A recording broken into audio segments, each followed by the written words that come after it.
Мальчик, ни разу не слышавший «я горжусь тобой», никогда не будет доволен, когда вырастет. Неважно, сколько трофеев он выиграл и насколько хорошо учился.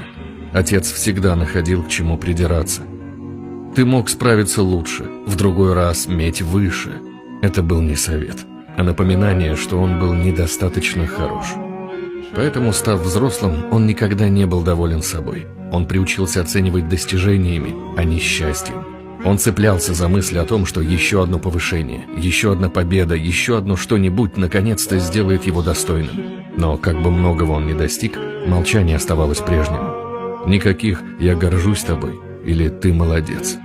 Только молчаливое безразличие под видом суровой любви. Только позже в жизни он поймет, что гордость отца не то, что он должен был заслужить. Он гнался за тем, что должен был получать просто так.